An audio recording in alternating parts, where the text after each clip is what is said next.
started MakeMyTrip.com. That was the first time somebody did something like that. And you're somebody who's considered giving a master class when it comes to scaling up a business and doing it the right way. But then it's your industry that was hit the hardest during the pandemic. And you've seen things go from a 95% revenue drop to now an improvement in profits. Yeah, I think the pandemic taught us a lot. We are a 22-year-old startup, like I like to say. So I tell people even within the company, we've got to still think like a startup. But there have been new challenges each time. I mean, early days, we had the .com meltdown in the country, across the globe actually, in the internet. Got out of that. We had challenges of the 2008 crisis. We learned a lot from that, the Lehman Brothers meltdown. 2012, we had issues in India, but the pandemic was very different. The pandemic was something which no one had ever imagined, indeed a black swan event. And if it's one business that got impacted the hardest, it was the business of travel and online travel. You're absolutely right. We reported a quarter in the first lockdown, the first quarter, April, May, June of 2020, we're 95.5%, 96% down on revenues. Absolutely obliterated. No matter mayhem. No matter what you did to cost, it was still going to be a really poor bottom line. And we went through that. And talking about cost, you took 100% pay cut during the time, and your top management took a 50% pay cut, and yet you had to let go of 10% of your workforce. You're absolutely right. And I'm glad you've done your homework. It wasn't the first time we've taken a 100% pay cut. I think that's in our DNA. As founders, I think we should be ready to do that if we can. So sometimes you can't do that, but if you can do that, you should do that. Company was mature enough. We could do that. We had cash. That was the good part this time. So it wasn't an existentialism crisis. We knew we'd survive. We had to come out of this. But we had to restructure costs. We had to do a lot of cost cutting. We had to also variabilize a lot of costs so that the costs now move with revenue. That was a big learning, and that's my lesson to my two-bit to all young entrepreneurs out there. Keep your costs as variable as possible. Keep your fixed costs as low as possible, because you never know when the next black swan will come. That the pandemic has taught us. One more quarter of restructuring, and then finally we got into a phase where the next 6 quarters we had operating profits. And we did that only because we were able to cut back on costs, not just marketing. Marketing is the easiest to cut because you're not cutting, but we had to do it all across. And the worst and the toughest one, of course, is when it comes to people.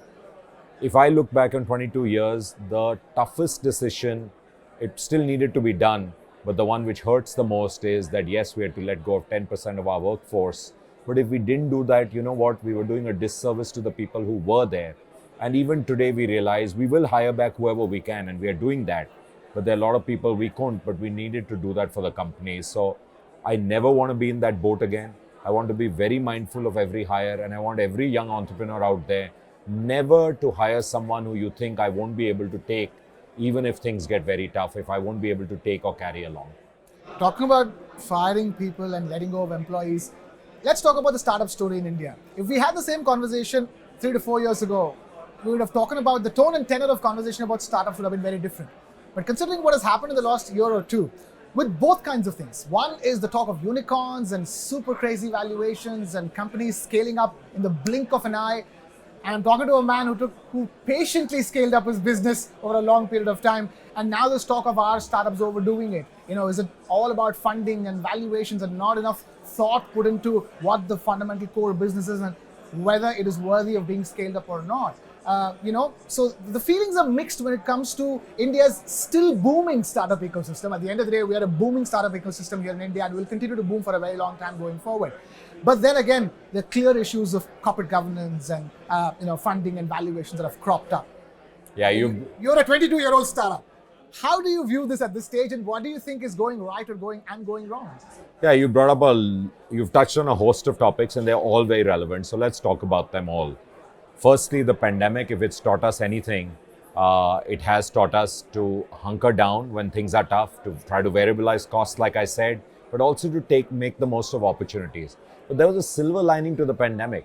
The silver lining to the pandemic for the internet ecosystem and e-commerce was it gave us the impetus required. As I say, it catapulted us into the big boy club. And it really did that. We have 105 unicorns today. If we were to use that as one yardstick.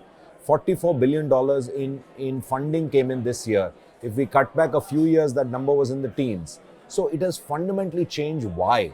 Because people who were sitting on the fence, who were not ready to buy online, had no other option but to try to pay online or buy online. Whether it was a food delivery, whether it was a payment to someone else, whether it was something they wanted to buy through an horizontal e-commerce, anything you wanted to do, it had to be online. Nothing else was working. And guess what? The experience was great. So all the naysayers, all the fence sitters, they realized that you can buy online and it's perfectly safe. And they did that. And it's irreversible, this trend. Once you go this way, once you've tasted blood, you don't go back. Now you're online forever. That's the reason why a news channel like yours has now set up an app, because people are now online. They're on their phone all the time. They're buying online. Do you know, if we cut back 10 years, we had only 10 million people who bought online. Today, that number is 325, 330 million, 33x. So we have the third largest ecosystem of people buying online. We're behind only US and China. When it comes to people buying online, we are actually behind only China. We are ahead of the US because the US population is 260 million. So I think a lot has happened, which today's startups can take advantage of. Many of the people who have IPO'd, you can argue, did they IPO too early? Why the valuation's down? But they paved the way for the others to come. So today there's a clear path for us to follow. We can actually go down that way and say, wow, I know what to learn and how can I do it better, so that tomorrow we are not below the water. Or if we're below the water during a tough time, it might be 10% below and we come back. I think that's really important and a big takeaway from what has happened. I asked this question because, you had the entire flurry of startups becoming unicorns quickly, hiring tons of people. And then quickly, even more quickly, you had startups letting go of a lot of people, a lot of jobs being lost. But at the end of the day, we have a startup ecosystem which has the potential to create millions of jobs going forward and be a great bulwark against the unemployment problem in the country. Yeah, but I think there's a great point there that you mentioned. I think the big learning here is, ask for every hiring decision, do we really need that person? Will we need that person if revenues came down 20%, 30%, 40%? Push yourself and really take the people you can, because the most painful thing to do for anyone, not just for me, I can assure you for anyone, is to let someone go. Even I can tell you, I know people who let their drivers go during the pandemic and they were feeling very bad about it. And they should, rightfully, because a lot of them depend on us. So in a company, it's entirely different. People depend on you. They came and they joined you. So think very hard. Will you be able to carry these people along? It's not easy. Today, you can sit back and say, we hired 1,000, we let go 1,000. But why did you hire 1,000 people at one go? Maybe you were being pushed by investors. But as an entrepreneur, you are the captain of the ship. Don't forget that. Someone else could be investing in you. So you have to take that decision. So please take the right decision, balance all of these things and take the right decision. Talking about employment, your own employment at MakeMyTrip has witnessed a change, an evolution, if I may.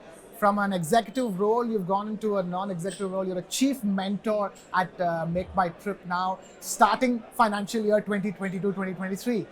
After so many years at the helm, at the thick of everything, how does this feel and how has life changed for you in a non-executive role as a chief mentor? Yeah, it's a huge change. I have to be, and it was something actually I was very keen to do when I turned 50. But soon after turning 50, the pandemic happened. So while I was still negotiating with my board and my co-founder Rajesh and telling them, yeah, listen, I will come in a little bit, but I want to free up, because I wanted to free up my time to do other things. And most of those pursuits are not-for-profit pursuits, and I want to continue to do them, mentoring young founders, spending more time for some not-for-profits I'm very close to. Also, I think just having more time for family and self, etc. I want to do that. The pandemic came and all of those plans were put in the background. For the next couple of years, all hands were on the deck. There was no question. So I kind of kindled that conversation 2 years into the pandemic when the company was doing really well. And now I'm quite happy with this role. So officially, I'm supposed to spend a day at work, a week at work, doing whether it's mentoring or strategy or just spending time. Unofficially, it ends up being 2.5 days, because that's what it is. And it's hard to take yourself away from your baby, but I'm still getting at least 50% of my time to do other stuff. So I'm very happy with this balance. On that note, thank you so much. Thank you.